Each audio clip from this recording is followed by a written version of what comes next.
Hello everyone, today we'll talk about how to fix or how to solve messenger call. Messenger call problem.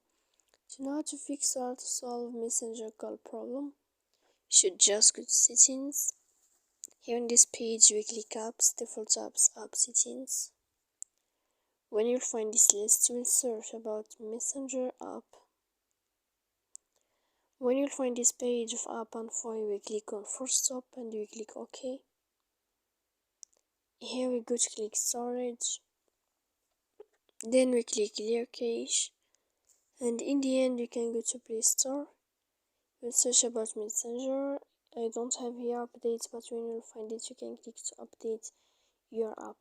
So please don't forget to support us, like and subscribe. See you next time in another video.